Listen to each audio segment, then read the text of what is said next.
After every expansion, there's a quiet reckoning. It's not the fire that tests you, it's what you do when the flame burns out. You know what I'm talking about? If you've been listening to this Between the Peaks solo series for the last 4 weeks, we are now on episode number 4, the final episode. And so far, you've surrendered, you've let go, and you've felt what you were avoiding. So now what? Where do you go from here? In today's episode, we're going to dive right into that. Welcome back to the Trail of Transcendence, and more specifically, the final chapter of our Between the Peaks mini-series. This episode is about the return, but not to who you were, but rather who you are becoming. This is the return to rhythm, to the new version of you, the one that was born in the fire. Because here's the truth most people miss within this lifetime is that breakthroughs are sexy, but embodiment, that's what changes your life. You know, when we've talked about the integration work, that is embodying the things each and every single day that change and reshape your identity. And so let's begin. So, have you ever noticed that right after a breakthrough, there's the inevitable crash, right? And this is a very common thing that many people experience. In fact, I experienced this myself, or I have, and still sometimes to this day, like I said, I'm not perfect, I'm human. Still to this day, I have to catch myself. But I experience this crash from time to time I have. And you know what I'm talking about? It's like when you have some monumental milestone achievement within your life, or maybe even it's your past life of dabbling with some substance. There's a high, or there's a dopamine arc, rather, pinnacle point, and then shortly thereafter comes the inevitable vroom, trough down and crash. So, speaking more so on the context of breaking through within your life, achieving something big, having some breakthrough within, there's the inevitable crash. Not emotionally necessarily, but energetically. That's what we're speaking on today. It's like you've emptied your system and now the silence is loud. You know, the silence within is reverberating all throughout your body. And this is what I like to call post peak fatigue. It's that real feeling that you experience within. If we look at anything, like I just alluded to, any major milestone achievement or any substance that gives you this artificial high, even a natural high of achieving something big, oftentimes there's some post peak fatigue that's followed by after subsequently. I can recall back to my marathon. This happened when I ran my marathon. I had the blues after the marathon blues. And what most people call motivation is often just adrenaline. It's, you know what I mean? It's like adrenaline. It's just getting hype. It's the identity reinforcement or the ego spike from that high that you get. But a real transformation isn't built on adrenaline. A real transformation isn't built on artificial substances. Real transformation, that happens in the quiet. That happens in the moments that nobody sees. Because there's a great quote: what people are often rewarded for in public is what they practice in private.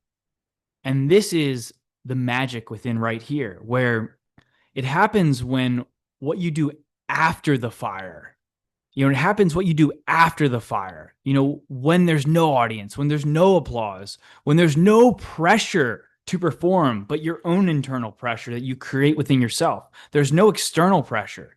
And yet, that's when the most pressure creeps in. You know what I'm talking about? Maybe not yet, but hear me out. It's when you feel this urge to bounce back, to prove that you're back on track, to prove to everyone that you're back on track. It's this like fallacy that many people have where they think they need to get moving again before the cement metaphorically speaking, the cement the cement of change has even dried. It's just crazy to me that we all live in this like delusion in a sense, trying to please others. And it's crazy to me that we all have this like fallacy we live by where there's this internal pressure or this external pressure rather to really perform and to keep going once we hit some milestone. And so that this urge I'm talking about, this urge to get back on track and keep going and dismiss what you accomplish, dismiss the breakthrough, dismiss all the work that got you there, that urge is a trap because motivation is essentially what got you to that peak. But rhythm, on the other hand, rhythm is what gets you home. Rhythm is what gets you home back to yourself, not away from yourself. Let me just say something you don't hear enough is that you are not behind. You are becoming. You're not behind. What all the shit you see on Instagram, on social media, on Facebook, on Instagram, on social media, whatever it is, all that highlight reel shit, it's just highlight reels. Half the people posting it don't actually experience that every single day. And so if you're comparing yourself to that person's chapter 20, that's a glimpse of their life, to your chapter 1, I'm telling you, you are setting yourself up for misery for the rest of your life. So I just want to be clear with you is when you see that other person's success and their accolades and their accomplishments and their milestones they achieve, their artificial milestones, that's not your that's not your trail. You're on your own individual trail and you can never be them. You know what? And that's a good thing because they can never be you too. And so you're not behind. You're just becoming. You're becoming the better version of yourself every single day. And so that anxious feeling that you get after a big shift within your life, that, quote unquote, I should be doing more right now. Why am I not doing more when Joe over there's made $1 million, or that dude over there, Brian, has a six pack and he's shredded, or Michael over there has, the hottest wife or hottest girlfriend. You know what? That's their life. It doesn't matter. Your life is unique. And so just because you see everyone doing these things and thinking to yourself, I should be doing more right now, and you're not, you need to dismiss that because that is going to set you up for misery. And I'm saying this from firsthand experience because I lived this. I absolutely lived this. And it's something I still struggle with to this day, but every day gets better with the integration work. So that anxious feeling that you get, we're talking about right now, that you think I should be doing or you should be doing a little bit more right now, that's not the truth. That's an old identity. That's an old identity that's just placing artificial pressure on you and it's still lingering in the background. So, what we need to do is turn down the volume of that old identity and speak louder with this new identity. Replace it with who you are to this day, who you've stepped into. And so, I know this I know this one personally, like I said, because after one of my biggest breakthroughs I had within my life, actually right before starting this particular podcast, and I could even say when I did start this podcast, as I alluded to in one of the episodes, the I had one of these similar moments. I'm trying to tell you right now is that the emotional kind where I felt like I had cracked wide open and I finally felt free. It was like there was a point where I passed the threshold and I said, this is it. I had an emotional moment where I finally cracked open. Just, I finally felt free. And the funny thing is, right after I got that glimpse of this moment, what did I do? Like most guys do, I rushed right back into hustle mode, right back into work, work, work. And I didn't learn. And to this day, it's something that we have to constantly check in with ourselves. As I'm recording this right now, it's 6:11 p.m. on a Friday night. In most cases, I would not do this on a Friday night. Today's a rare exception, just with, as you know, with the newborn here. But This was strategically planned around the later half of the day. Now, in the past, it's one thing if you are working to escape from something and you're not planning out, you're just working, working, working, and then boom, your head hits a pillow. And so when I rushed back into hustle mode, what happened? So I tried to fill my calendar. I tried to do as much as I could, post every single day, and work out. And on top of that, write content. On top of that, write the book. On top of that, do the podcast. You know how that is. You try to fill your entire calendar with no margin of error in between, like task to task. There's no break in between, and that's not a way to live life. I can say that it's a way to live life for the short term and achieve things quickly, but it's not a way to actually enjoy life. Rather, to feel fulfilled. But you know what happened after all this when I experienced this is that my nervous system finally collapsed again. And it's not because I was broken. Again, you're not broken. I'm not broken. I just want to make that clear. We are not broken. And it's not because I was broken during this, but it's because I was betraying my new truth. I was betraying my new truth by moving at an old speed. And this is the real trap of performance addiction. I say addiction in the context of workaholicism. And it's the same thing when it comes to drugs, alcohol, pornography, sex, gambling. It's the same thing in a different category of life. Same concept. You're escaping from something. And so this is the real trap of performance addiction because the the nuance here is that with any of those things I just listed prior, there's generally a quicker peak and trough. With this, you don't really see the fruits of your labor. I guess no pun intended right there. You don't really see the payoff for a while down the road. And so it's like that delayed anticipation that makes you want to keep going, keep going, keep going, keep going. But down the road, then you get the win, you get the sale, or you get the big breakthrough within business, or you get the client, whatever it is. You get the speaking gig, you have the new business venture, whatever it is. You don't know when it's going to happen. So that's what kind of makes this, in a sense, irresistible or desirable because there's this unknowing when the reward's going to come. So I want to make this clear is that this is the real trap of performance addiction. It's not just working too hard. It's essentially rebuilding your life with the same blueprint that burned you out in the first place. It's rebuilding your entire life with the same exact blueprint that burned you out in the first place. And that may sound a little crazy to think about, but we think if we just get back in rhythm, we'll feel ourselves again, right? It's not that simple because you're not that self anymore. That's why it's not that simple. You're not that old self anymore. You're not meant to bounce back and get that fucking word out of your vocabulary because way too many people use that buzzword. You don't bounce back from anything. You're meant to build forward. We don't want to forget entirely, but we also don't want to dwell. And we don't want to marry ourselves to our past. We want to essentially relinquish the past, make peace with our past, forgive our past, and then move forward. That's it. We don't bounce back to the old identity. And so let's talk about rhythm. Let's talk about rebuilding with rhythm and not rigidity.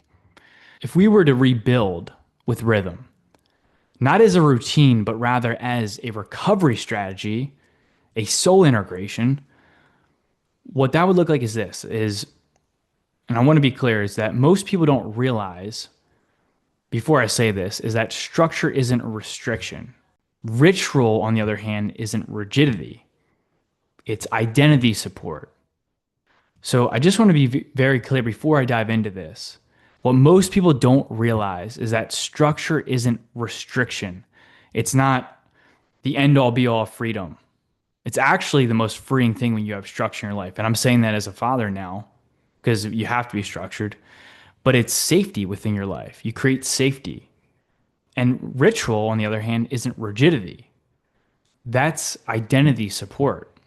It's supporting your identity of who you are. And so after the fire, after the we'll say peak of your climb to change, your nervous system is still calibrating that new identity. After this breakthrough that you had, after the fire, your nervous system is still calibrating the new identity that you've created. And so instead of forcing a comeback, you want to build a container for it. You want to build a container for it. And what do I mean by that? Is a container is something that's going to support that identity, a rhythm that reflects who you are now. And so for me, what that looks like is, again, this happened after fatherhood not too long ago. And not too long after not officially leaving GraphFit behind, but not having my sole focus on it anymore, just putting it in the back burner and fully stepping into the trail to transcendence. And what I found is my whole system needed a new rhythm when I did this, not based on productivity, but based on presence. Because I couldn't be going go, go, go, go with a new business venture. And I don't want to say business, vocational venture rather, because I think business has an odd connotation around it. At the end of the day, what am I destined to do on this earth? And who am I here to serve and help and guide? This is where I'm meant to be right now. And I can say that full 100% wholeheartedly with absolute conviction. I am in exactly where I need to be. But to support that, I need the right container because my whole system where I am right now, it needs presence for my wife, for my daughter, for my 12 cats we have, for myself. And when I made this shift, that's when I finally learned the difference between routine and ritual. You see, routine is what time do I work out? Or when do I journal? What time do I do this? When do I do that? Ritual, on the other hand, is how do I remind myself who I am before I do anything? I'll say it again. Ritual is how do I remind myself of who I am before I do anything? You see, it's setting the intention before you do anything. It's going in with an intention. You're priming yourself mentally and physically before you embark on anything that you do, before you enter anything you do. Because on this trail, you don't start over. You just walk differently after the storm. And so moving on here, because we're going to wrap this up here soon, is I want to give you 3 trail markers for building new rhythm. And these are your 3 trail markers. So if you're in this return season right now, this is your integration work. Here are your 3 trail markers to walk by. Number 1 is stillness before scheduling. So this may sound a little redundant, but it's very important that you hear this stuff again. Is stillness before scheduling. Before you open your planner, before you open your Google Calendar, whatever you use, Calendly, I want you to pause for 2 minutes. We're going to follow a 2-2-2 rule. So triple two. I want you to pause. 2 minutes of silence, 2 minutes of breath, and 2 minutes of asking these 2 questions. Who am I now? And what actually matters today? That's it. Presence before productivity, always. This is your first anchor of the day, your first trail marker of the day. Trail marker number 2, ritual over routine. So I want you to pick 1 or 2 simple, and I really want to emphasize that word, simple identity anchors. Not task, but rituals. Very key distinction nuance there. Not tasks, but rituals. So remember, not routines, rituals. So for me, what is my ritual? It's breath work before work. Abso-fucking-lutely. Right before I hit record on this today, I did 10 minutes of Wim Hof, 3 rounds. Journaling before sleep. Baby time before phone time. So it's very important. And these, let me be clear, these rituals can evolve over time. That's what's really important is they evolve with how you're evolving. So for instance, there's no way I would have done baby time before phone time, before a cat was born, obviously. So these things are subject to change, but that's a good thing because you are changing. You're evolving every single day. And so these aren't habits. Get that buzzword out of your head. They're not habits, although I do love Atomic Habits, that book. These aren't habits. They're reminders of what I value, and they're reminders of what you value too. And the last one, trail marker number 3, presence over performance. Presence over performance. So what this means is you're not checking off the box. Don't just check off a box, another box in your life. You don't need any more boxes to check off. There's already enough we have to check off every single day, right? Or enough we have checked off. And rather, instead of thinking this through logically, you're going to feel your way through it. And if you're a left brain logical dude, which you probably are listening to this, I'm going to tell you to fuck off and stop thinking your way through stuff. And that's lovingly. I'm going to tell you to lovingly fuck off and stop thinking your way through things, brother. Seriously, stop thinking your way. What you need to start doing, and you know what? Let me back up for a second. You don't need to start doing anything. I can't tell you what to do, but I'll say I'd invite you to start feeling your way into things. Feeling your way into things. I know that sounds too good to be true or not your thing. Well, if you're listening to this podcast, there's probably a reason why, right? There's a reason why you're listening to this. And so I'm just going to suggest that perhaps it might not be a bad idea to feel your way into things if you haven't done so before, or if you haven't gotten your way to where you want to be by thinking your way there. So what you're going to do is you're going to say, what did this ritual feel like in my body? What did this ritual feel like in my body today? And another thing you could ask is, did I do it from alignment or did I do it from autopilot? And I really want to emphasize this last question. Did I do it from alignment or did I do it from autopilot? So either or. And the reason I say this is I had a conversation with one of my good friends. He actually coached me, Andrew. He coached me years back for my powerlifting meets when I used to compete in powerlifting. And we had a recent conversation a few months back. I say recent, it was a few months back. But love this dude so much. Such a bright young man. Like he's crushing it at such a young age, and he has so much wisdom. He's beyond his years, eons ahead of many guys his age.